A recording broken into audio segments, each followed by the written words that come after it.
Galanni waaqayyoodhaaf haa ta'u guyyaa irraa kana sagalee waaqayyoo isin dhageessisuudhaaf kanan fuula keessan dura dhaabbadhee lallabaa wangeelaa Amaanu'el Daannoon jedhama. Waldaa warra wangeelaa Makaana Yesuusii Inxooxxoo afaan Oromoo irraati. Guyyaa irraa kana immoo sagalee waaqayyoo isinitti dubbachuudhaaf waaqayyoo na gargaaree fuula keessan dura dhaabbadheera. Waaqayyo akka sagalee isaa nutti dubbatu, waaqayyo fuula isaa akka nuu deebisuuf waaqayyoon walii wajjin hin kadhanna. Abbaa keenyaa, Uumaa keenyaa, Danda'a keenyaa, Fayyisaa keenyaa, jaalala kee, fedha kee taanaan guyyaa har'aa kana immoo yaa Gooftaa fuula kee duratti akka sagalee kee dhageenyuuf carraa waan nuu laatteef sagaleen kee akka dubbatu yaa Gooftaa gaarummaa waaqayyoo irraan kan ka'ee badiisa keessaa baraaramne gaarummaan waaqayyoos ganama haaraadhaa jedha sagaleen kee yaa Gooftaa.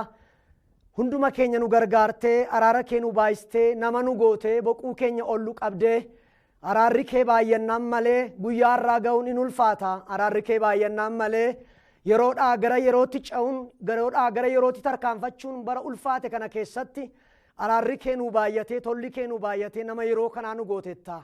Gaarummaa keef tola kee hundumaaf, araara kee hundumaaf yaa Waaqayyo maqaa Yesuus Kiristoosiin galanni guddaan siif haa ta'u.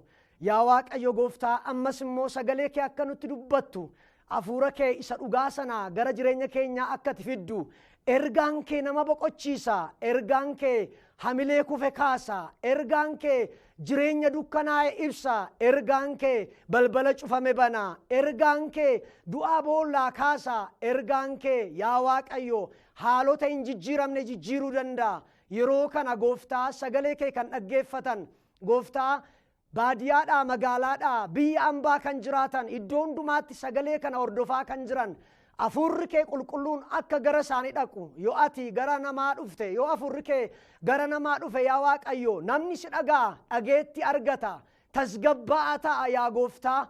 Yeroo kana si kadhannaa inni laphee Liidiyaa bante, inni qalbii ishee bante, yeroo kana warra sagalee kee kana dhaggeeffatan qalbii isaanii akka bantu, hafuura kee qulqulluu gara jireenya isaanii akka fiddu, waan haaraa yeroo sagalee kana dhaggeeffatan jireenya isaanii irratti akka argan, samiin akka isaanii irratti banamu, waaqni akka isaanii irratti banamu, hafuurri hamaan isaaniirraa dhaame, nagaan isaanii iddootti deebi'ee, boqonnaan isaanii iddootti deebi'ee yaa Gooftaa yeroo kana sagalee kee akka dhaga'aniif hafuurri qulqulluun laphee isaanii akka dammaqsu, ergaan kee hafuurri qulqulluun gara laphee isaanii akka dhaquuf sin kadhadha. Sagalee kee nutti dubbadhu, nu gargaari malee nurraan fagaatin, cubbuu keenya nu dhiisi malee cal jettee yaa Waaqayyo Gooftaa maccaa nurraa hin deebiin, fuula kee achi nurraan galagashin, fuula kee nuuf galagashi malee gara keenyatti nuu deebi'i malee nuuf haraarami malee yaa Waaqayyo yeroo ati araara nuu gootu sagalee kee dhageenya, yeroo ati araara nuu gootu hin boqonna, yeroo ati araara nuu gootu nagaan keenya iddootti deebi'a.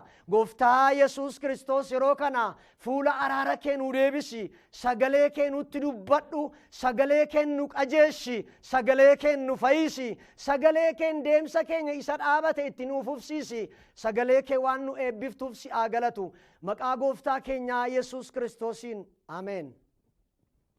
Guyyaa irraa kana sagalee Waaqayyoo kan walii wajjiniin dhageenyu macaafa faarfannaa boqonnaa 51 isa jirudha. Macaafa faarfannaa boqonnaa 51 isa jiru lakkoofsa 1-2 isa jiruun dubbisa. Darbees immoo lakkoofsa 10 kaasee nan dubbisa. Akka jedha sagaleen Waaqayyoo kuni macaafa faarfannaa boqonnaa 51 lakkoofsa 1-2 isa jiru nan dubbisa. Akkasumas immoo darbee nan dubbisa. Isin garuu macaafa faarfannaa kana boqonnaa 51 lakkoofsa 19 kaaftanii amma waliigalaatti hamma dhuma isaatti dubbisuu dandeessu. Sagaleen Waaqayyoo kun akkas jedha. Yaa Waaqayyoo akka gaarummaa keetti araara anatti agarsiisi. Akka o'a kee isa guddaatti irra daddarbaa koo haxaa'i balleessi. Yakka koo raawwadhuuti anarraa haqi. Cubbuu koottis ana qulleessi. Erga akka jedhe deebi'ee booda lakkoofsa 9 kaasee immoo ittan fufa. Innis akkana jedha. Cubbuun koo fuula koo duraa dhoksi. Yakka koo hundumaa haxaa'i anarraa balleessi. Garaa qullaa anaaf huumi yaa Waaqayyo. hafuura dhaabbataas ana keessatti haaressi. Fuula kee duraa nan balleessini. Hafuura kee isa qulqulluus ana duraa hin fudhatini. Gammachuu isa fayyisuu kee keessaa argamu iddootti naaf deebisi. Siif abboomamuudhaaf hafuura na gargaaru naaf kenni jedha. Gara kutaa kanaa utuun seenin duraa waa'ee kutaa kanaa ergaa kutaa kanaa gara seensa isaatti utuun ce'in fuula duraa kutaa kana kan barreesse yookiis immoo abbaan faarfannaa kanaa eenyu? Daawit akka ta'e sagaleen Waaqayyoo dhugaa ba'a. Daawit akka ta'e sagaleen Waaqayyoo hin dubbata. Daawit jechuun Daawit kun eenyudha? Eenyummaa Daawitiin isinitti himuun barbaada. Daawit eenyu isa jedhuun barbaada. Daawit kun gaafa ilaallu Daawit maqaan hiikoosaa Daawit jechuun jaallatamaa jechuudha. Daawit nama sanyii Yihudaati. Daawit jechuun jaallatamaa jechuudha. Hiikoo maqaa isaatii gaafa ilaallu Daawit jechuun jaallatamaa jechuudha. Daawit kun nama sanyii Yihudaati. Maqaan abbaa isaa Isseey jedhama. Hoolaa horsiisuudhaan beekamaadha. Abbaan Daawit Isseey jechuudha. Daawit kun ijoollee abbaa isaatii keessaa ilma 8ffaa akka ture sagaleen Waaqayyoodhaa dhugaa ba'a. Jireenya ijoollummaa isaatti hoolaa abbaa isaa Isseey tiksuutti dabarse. Jireenya jiraate hundumaa keessatti hoolaa abbaa isaa tiksuutti nama dabarse ture Daawit. Daawit gaafa hoolaa tiksuu faarfannaa faarfata. Daawit gaafa hoolaa tiksu faarfannaa faarfata. Daawit bakka hoolaa tikaatti waan lama of irkaa qaba ture. Faarfannaa gaafa faarfatu faarfannaatti beekamaadha. Garuu gaafa lafa hoolaa tikaa kana jiraatu gaafa hoolaa kana tiksu wanta lama of irkaa qaba ture. Innis furuursaa ittiin dhagaa darbatan tokkoffaan jechuudha. Lammaffaan immoo kiraara ittiin faarfannaa faarfatan of irkaa qaba ture Daawit. Kanaaf Daawit lafa hoolaa tikaa kanatti wantoota kana lama qaba ture. Haa ta'u gaa mootii akka ta'uuf isa Saamu'eel obboloota isaa gidduutti dibeedha. Mootii akka ta'uuf gaafa lafa hoolaa tikaatii waamamu Daawit fuula Saamu'eeliin gaafa dura dhufee jedheedhu isa kana gaafa jedhamee Daawit argamee dhiyaatee gaafa jedheedhu obboloota isaa gidduutti nama dibe. Eenyutu dibe? Saamu'eel akka dibe sagaleen Waaqayyoodhaa dhugaa ba'a. Mootota Israa'el keessaa isa guddaa ture Daawit. Mootota Israa'el keessaa isa guddaa ture. Loltuu Saa'olii kan turedha. Saa'oliif meeshaa hin taphata ture. Humna Waaqayyootiin Goliyaadiin ajjeesee maqaa guddaa kan argatedha. Humna isaan utuu hin taane, jabina isaan utuu hin taane, beekumsa isaan utuu hin taane, muuxannoo kabiraatiin utuu hin taane, humna Waaqayyootiin illee Goliyaadiin illee akka ajjeese sagaleen Waaqayyoodhaa dhugaa ba'a. Haa ta'u iyyuu malee Saa'ol waan itti hinaafeef Daawitin ari'achuu ni eegale. Akka Waaqayyo isaa wajjin ta'u argee, akka Waaqayyo isaa wajjin dhaabatu argee Daawitiin kana maal godhachuudha irraa dhiyeesse ari'achuu eegale. Daawiti Saa'olin ajjeesuudhaaf yoo carraa argate illee isa ajjeesuu hin barbaanne. Kan Daawitii wajjin jiru Waaqayyoodha. Kan Daawitiin kaase Waaqayyoodha. Kan Daawitiin faana jiru Waaqayyoodha. Kanaaf Daawiti Saa'olin ajjeesuu hin barbaanne. Garuu carraa qaba ture. Ajjeesuuf carraa qaba ture. Miidhuudhaaf carraa qaba ture. Garuu ajjeesuu hin barbaanne. Rakkina baay'ee booddee Saa'olitti aansuudhaan jechuun erga Saa'ol du'ee deebi'ee booda Daawiti Israa'eliif mootii ta'e. Israa'eliif mootii ta'e Daawit kuni waggaa 40 bulche. Waggaa 40 bulchuudhaan lafa kanarraa akka darbe seenaan hin dubbata. Daawiti bara mootummaa isaa keessatti Filisxeemota mo'ee bal'inaan daangaa mootummaa Israa'eliin kan bal'isedha. Daawiti bara bulche keessa, bara geggeessa keessatti hojii ga'aa, hojii miidhagaa kan hojjete, daangaa Israa'eliin kan bal'ise, Yerusaalemiin olaanaa mootummaa isaa kan godhate, sirna waaqeffannaa kan fooyyesse, faarfannaa hedduu kan barreesse akka ta'e sagalee waaqayyoo kanarraa arganna. Sagalee waaqayyoo kanarraa kan argannu macaafa Saamu'eel isa jalqabaa boqonnaa 16 akkasumas lakkoofsa 1 kaafnee mootota isa jalqabaa boqonnaa 2 lakkoofsa 1 kaafnee macaafa seenaa baraa boqonnaa 11 lakkoofsa 29 irraa hin arganna. Tole egaa gaaf tokko nama karaa fagoo guddaa akkasii adeemee dhufe kana mudannoo hamaatu isa mudate. Amma Daawitiin jireenya isaanii isinitti agarsiisaa jira. Eessa ture? Eessaa ka'ee? Maal fakkaata ture? Sadarkaa maaliirra ture? Nama karaa fagoo akkasii adeemee dhufe kanatti gaaf tokko mudannoon guddaa isa qaqqabe. Innis gaaf tokko mootiin Daawit cubbuutti kufe. Daawit waan gaarii akkuma hojjete cubbuu yeellaasisaa ta'e hojjete. Macaafa Saamu'eel isa lammaffaa boqonnaa 11 lakkoofsa 12 kaasee hanga 24tti yoo ilaalle argachuu dandeenya. Akkasuma macaafa Saamu'eel isa lammaffaa 11:3 irraa innis maal godhe? Daawit fuula waaqayyoo duratti waan gaarii hojjeteera, waan mimmiidhagaa hojjeteera, waan baay'ee galmeessiseera. Garuu gaaf tokko fuula waaqayyoo duratti waan ciiggaasisaa hojjete. Haadha manaa Uuriyaa itichaa intala Eeliyaam maqaan ishee Baatisheebaa jedhama. Haadha manaa Uuriyaa kana wajjin kufe. Isa duwwaa utuu hin ta'in Uuriyaa kana dirree lolaatti erguudhaan kan ajjeesiseedha. Macaafa Saamu'eel isa lammaffaa boqonnaa 11 lakkoofsa 17 irraa arganna. Baatisheebaan kun haati manaa Uuriyaa abbaan manaa ishee erga du'ee booddee baay'ee gaddite. Daawit gaafa ishee ajjeesee jedhu baay'ee gaddite. Keessi ishee baay'ee gadde. Nagaa dhabde, hin jeeqamte. Garuu homaa waa gochuuf sababii hin dandeenyeef gadditee boossee dhiifte. Yeroo gaddi ishee erga darbee booda Daawit maal godhe? Ishee waamsisee manatti ergeessa ishee waamsisee haadha manaasaa hin godhatee jedha. Ishee immoo erga haadha manaa godhate ilma deesseef.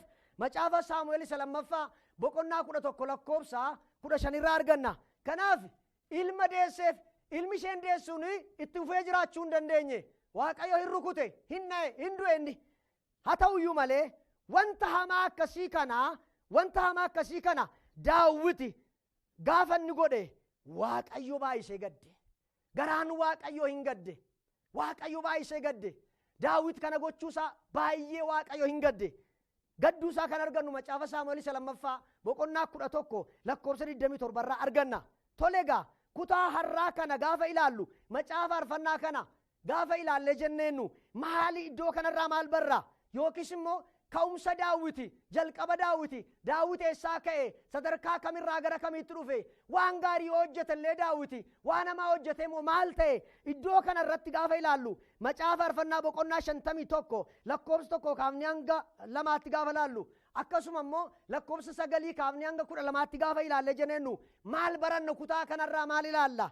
Dhiifamuu cubbuuf haareffamuu yaadaaf kadhachuu. Irran deebi'a. Dhiifamuu cubbuuf haareffamuu yaadaaf kadhachuu. Mata duree kana jalatti waan sanii dubbadha. Innis iddoo kana gaafa ilaallu Daawit garaansaa baay'ee mooga'e, garaansaa gadda qaba ture. Maal jira iddoo kanatti? Daawit sababii inni Baatisheebaa bira ga'eef Naataan raajichi isa bira dhufee egaa itti dubbate. Erga itti dubbatee booda inni faarfannaa akkas jedhu faarfate. Egaa kutaa ammaa kanarraa faarfannaa 51 kanarraa akka nama dubbadhe jechuudha. Itti dhufee faarfannaa kana isa boodadha kan inni dubbate yookiis Daawit waa'ee dhiifamuu cubbuu haraara Waaqayyoon kadhachuu kana iddoo kanatti arganna. Macaafa Saamu'eel isa lammaffaa boqonnaa 12 lakkoofsa 13 irraa gaafa ilaallu Daawit yommus Naataan raajichaani ani Waaqayyoon yakkeera jedhe. Agartanii? Ani Waaqayyoon yakkeera jedhe iddoo kanatti. Kutaa kanarraa bakka dubbifanne sagalee Waaqayyoo kanarraa akka dubbifanne jenneennu maal jira iddoo kanatti? Cubbuu koo anarraa xaa'ee barreessi garaa qullaa naaf uumi. Agartanii? Ani Waaqayyoon yakkeera. Iddoo kanatti Daawit akka Waaqayyoon yakke itti dhaga'ame. Gammachuun itti hin dhaga'amne akka Waaqayyoon yakke fuula Waaqayyoo duratti akka hamaa hojjete itti dhaga'ame. Naataan deebiseefi egaa'oo Waaqayyo yakka keessiif dhiiseera. Haleluuyaa. Waaqayyo yakka keessii dhiisa. Fuula Waaqayyoo duratti deebi'uudhaan guddaan araara Waaqayyoo beekanii iddoo ofiitti deebi'uudha. Fuula Waaqayyoo duraa gaafa badani lafa badan sanatti deebi'uudha. Iddoo badan sanatti, iddoo kaleessa dheengadda dhaabattu sanatti deebi'i. Iddoo gara biraa hin naqin. Kanaaf yakka kee sii dhiiseera Waaqayyo jedheen. Raajichi Naataan Waaqayyo natti gaddeeraa naan jedhe. Keessa isaatu gammachuu dhabe, keessa isaatu boqonnaa dhabe, itti dhaga'ame. Keessa isaatu duwwaa ta'e. Cubbuun keessa namaa duwwaa godha. Cubbuun keessa namaati dadhabsiisa. Nagaa nama dhowwata. Kanaaf Daawiti cubbamaa ta'uusaa itti dhaga'ame. Faarfannaa 51 kana gaafa laallu cubbamaa ta'uusaatu itti dhaga'ame. Keessa isaatti dhaga'ame. Eenyummaa keessa isaatti itti gaafa dhaga'amu akkana jedhe. Tokkoffaa cubbuu kootti na qulleessi jedhe. Agartanii? Cubbuu kootti na qulleessi. Yaa Waaqayyo cubbuu kootti na qulleessi. Araara anatti agarsiisi. Cubbuu kootti na qulqulleessi jedhe. Cubbuun waan Waaqayyo abboome gochuu dhiisuudhaaf, waan Waaqayyo dhowwe gochuudhaan abboommii Waaqayyo irra daddarbuudha. Kanaaf cubbuu koo naa dhiisi, araara natti agarsiisi yaa Waaqayyo jedhe. Ergaa Yaaqoob boqonnaa 4 irraa argachuu dandeenya. Kanaaf yakkeera, si yakkeera, yakkan si yakkee kanatti na qulqulleessi jedhe Waaqayyoon. Kanaaf namni gaafa qulqullaa'u nagaa argata. Namni gaafa qulqullaa'u boqonnaa argata. Kanaaf namni irra daddarbaa himatu araara hin argata jedha. Namni irra daddarbaa isaa himatu, namni fuula Waaqayyoo duratti naa dhiisi cubbuu koo jedhee Waaqayyoon kadhatu araara hin argata. Sagalee Waaqayyoo irraa macaafa fakkeenyaa boqonnaa 28 lakkoofsa 13 irraa argachuu dandeenya. Maaltu beeka Waaqayyo hin ho'a jedhee Waaqayyoon kadhate. Maaltu beeka Waaqayyo naaf ho'a? Maaltu beeka Waaqayyo fuula isaa naa deebisa? Eeyyee Waaqayyo fuula isaa namaaf hin deebisa.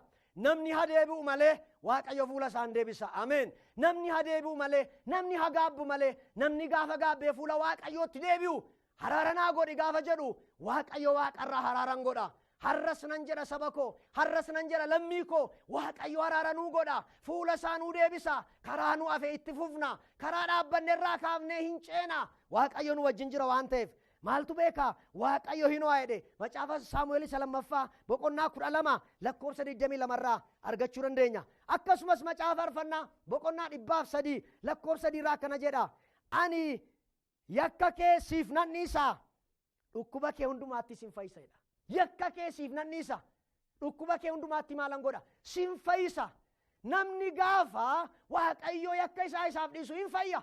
Sammuun isaa nagaa ta'a, ilaalchi isaa nagaa ta'a, dubbannaan isaa nagaa ta'a. Kanaaf jijjiirraatu gara jireenya isaa dhufachuudha. Isaayyaas boqonnaa 43 lakkoofsa 25 irraa akkana jedha. Anuma duwwaatu ofuma kootiif jedhee irra daddarbaa keessiif balleessa, cubbuu keessi deebi'ee yaadadhu jedha. Irra daddarbaa keessiif nan balleessa, cubbuu keessani deebi'ee yaadadhu.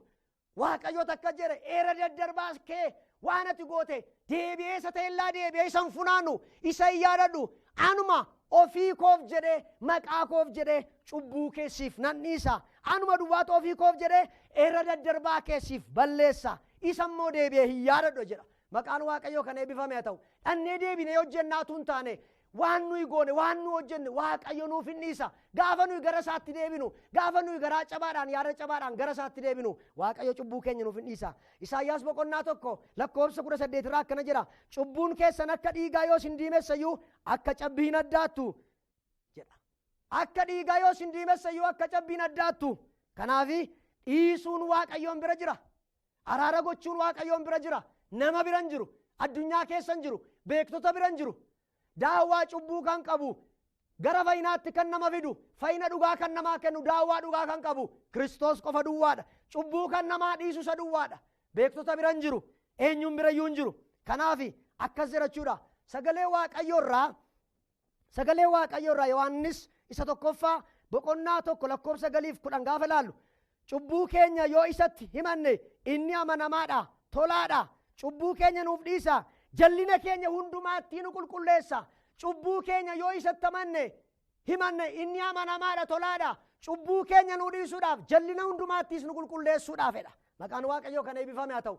gaafa nuyi fuula isaa duratti dhiyaannu cubbuu keenya inni nuu dhiisa, irra daddarbaa keenya nuu dhiisa. Maatiyos boqonnaa 15 lakkoofsa 19 kaafnee yoo dubbifan hin arganna. Akkasuma Roomee 1:19 irraa hin arganna. Efesoon boqonnaa 2 lakkoofsa 8 hanga 10 yoo ilaalle, Tiitos 3 lakkoofsa 3 kaafnee hanga 7 yoo ilaalle argachuu dandeenya.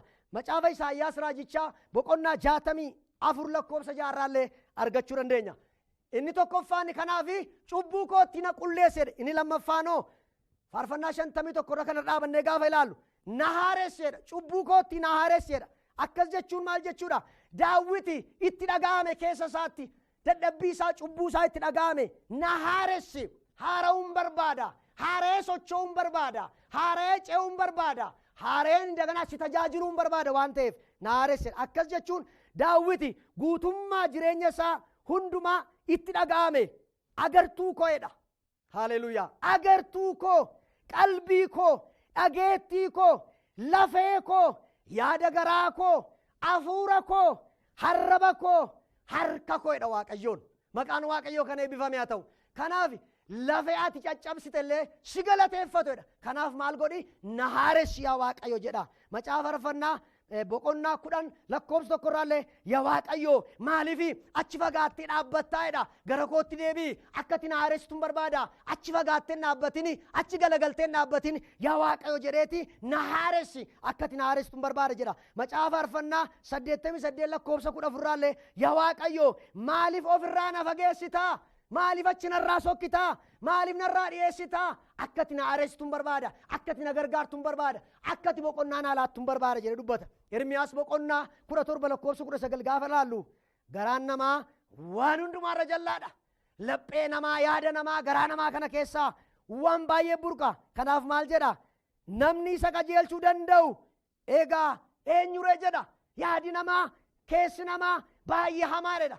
Kanaaf inni keessa namaa haaressuu danda'a saabateef isa jallaa kana naaf haaressi, isa hamaa kana naaf haaressi.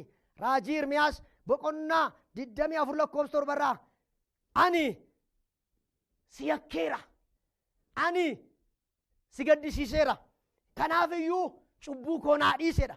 Macaafa Hisqeel raajichaa boqonnaa 11 lakkoofsa 19 irraa ani garaa haaraa isiniif nan kennedha. Garaa haaraa namaa kenna Waaqayyo. Gaafa nama haaressu garaa haaraa namaa kenna Waaqayyo. Garaan haaraan kun gaafa haaree jedhu gaafa jijjiiramu Waaqayyoon nagaa. Garaan namaa, qalbiin namaa gaafa haara'u Waaqayyoon nagaa. Sammuun namaa, qalbiin namaa, yaadi namaa Waaqayyoof hin haara'u taanaan Waaqayyoon naga'uu hin danda'u. Kanaaf macaafa Hisqeel raajisaa boqonnaa 36 lakkoofsa 26 irraa akkana jedha.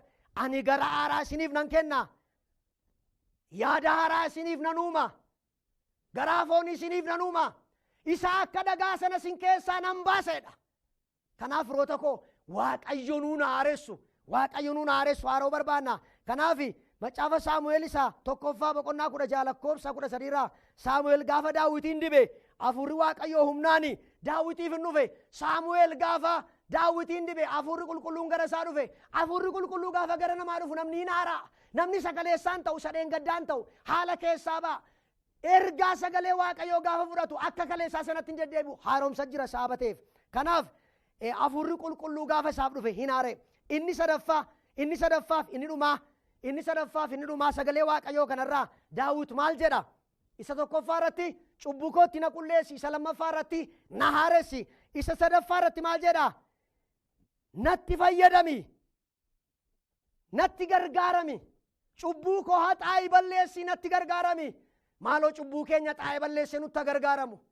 Fuula isaanuu deebisee indaganaa bara fuula keenya dura bara 2013 fuula keenya dura jiru kana keessatti dhukkuba kana dabarree, rakkina kana keessa dabarree, gidiraa kana keessa dabarree, dhiphina kana keessa dabarree Waaqayyo gooftaan macaa bara haaraa nuu fidee nutti fayyadamee waan haaraa hin goona. Waaqayyo wajjin waan haaraa hin goona. Numini ka'ee kan waan haaraa godhu Waaqayyo gaafa inni ka'u nus hin kaana. Waaqayyo gaafa inni ka'u aniif isin hin kaana. Kanaaf sagaleen Waaqayyoo iddoo kanatti maal jedha? Daawiti natti fayyadami, natti gargaarami, ani kan keeti, cubbuu koo haxaa'i balleessi, irra daddarbaa koo haxaa'i balleessi, natti fayyadami jedha. Kanaaf indaganaa deebi'ee fuula Waaqayyoo duratti araara argatee sagalee Waaqayyoo kana keessaa gaafa dubbifannu Roomee boqonnaa 5 lakkoofsa 20 irraa argachuu dandeenya. Seerri irra daddarbaa baay'isuudhaaf gidduu lixe garuu lafa irra daddarbaan baay'atetti immoo ani waaqayyo caalaatti ayyaanni waaqayyo caalaatti afurri waaqayyo caalaatti ergaan waaqayyo caalaatti cubbuu korra baay'ate jedha. Maqaan waaqayyo kana eebbifamee ta'u cubbuun keenya yoo baay'ate iyyuu ayyaana waaqayyoon olmini. Ayyaanni waaqayyo waan hundumaa olidha. Waaqayyo cubbuu keenya nuu dhiise gaafa gara waaqayyootti deebinu.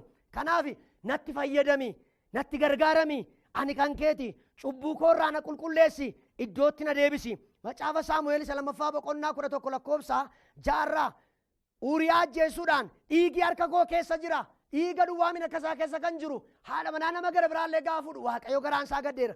Garuu waaqayyo cubbuu isaan dhiiseef, irra daddarbaa isaan dhiiseef waaqayyo cubbuu keenya nuuf hodhiisu. Karaa mul'atuun karaa hin mul'anneen kan yakkine nuuf hadhiisu waaqayyo. Karaa beeknuun karaa hin beekneen kan isa gaddisiifne nuuf hadhiisu waaqayyo. Kanaaf raajii Hisqeel raajichaa boqonnaa 3:18 yoo ilaalle jenneen namni karaa garaa garaatiin waaqayyoon akka yakku waaqayyo immoo dhiifama akka godhu qulqullummaan waaqayyo biraa waan ta'eef nagaan waaqayyo biraa waan ta'eef kanaaf gaafa waaqayyo cubbuu keenya nu dhiisu gaafa inni nu aaressu gaafa inni irra daddarbaa keenya nu dhiisu gaafa inni gara keenyatti deebi'u namni jireenya dhaabee eegaluu jalqaba. Namni dukkana isa fuula isaa dura jiru ilaaluu dhiisee dukkana isaa irratti ifa ilaala. Balbala cufamaa ilaaluu dhiisee balbala cufamaa irratti banamaa ilaala. Ce'umsa qabaata.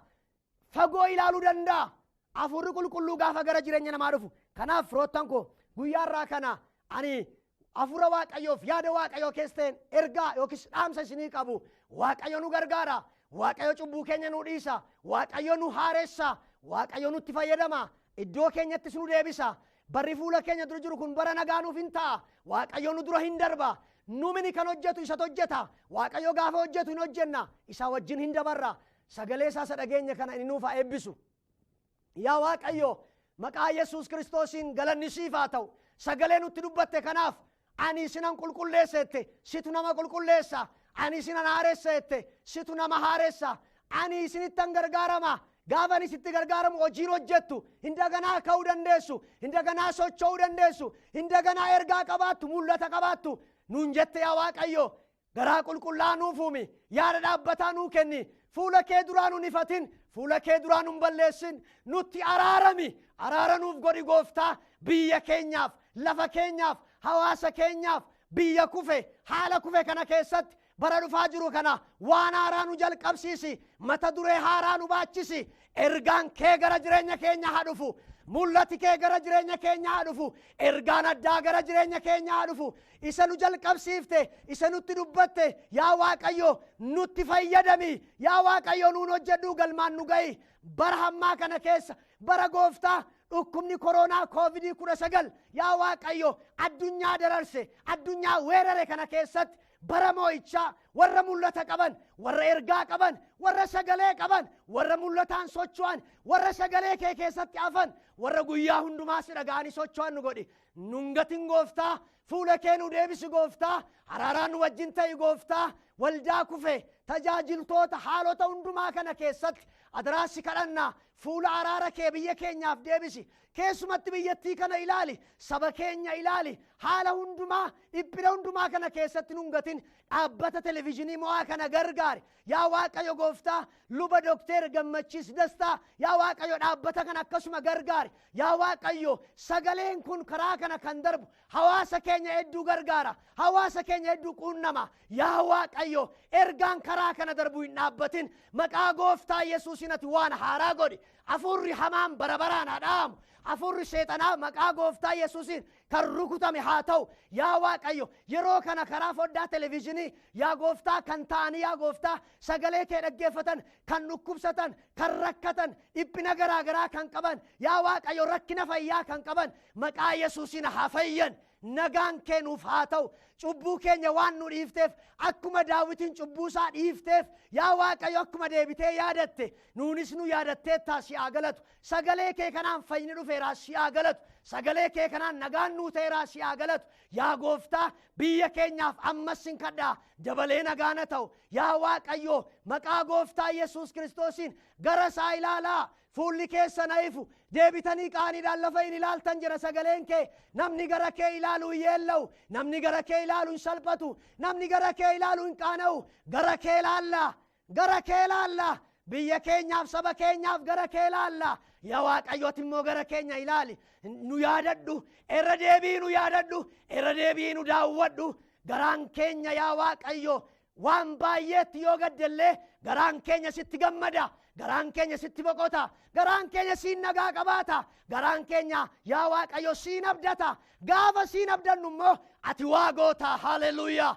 Raadiyaana maaraalaa booraalaa baadiyaa. Ati waan haaraa goota. Sheelaaraa laaboodiyaa. Waan haaraa goota. Du'aa irratti jireenya labsina. Yaa Waaqayyo balbala cufamaa irratti balbala banamaa labsina. Waan hin jirre irratti waan jiru labsina. Ati hin dandeessa. Biyya keenya waldaa kiristaanaa tajaajiltoota faarfattoota biyya keenya fuulli kee hin deebi'a. Barri dhufaa jiru bara haaraa, bara nagaa, bara boqonnaa, bara kiyyoon cabu, bara yaa Waaqayyo dukkanni keenya ifatti jijjiiramu nuuf hin taasi haa galatu. Bara baraan eebbifame waan nutti dubbatteef ulfaadhu nu gargaari. Lafati nuun jette hin geenya, lafa jennee utuu hin taane lafati jette hin geenyaa si haa galatu. Barri jireenya keenyaa sirkanuuf haa ta'u. Waan nutti dubbatteef, waan cubbuu keenya nu dhiifteef, waan irra daddarbaa keenya nu dhiifteef, waan siif fayyinni nuuf si biraa argameef si haa galatu. Maqaa gooftaa keenyaa Yesuus Kiristoosiin ameen. Waaqayyo sin haa eebbisu. Barri keessan haa eebbifamu.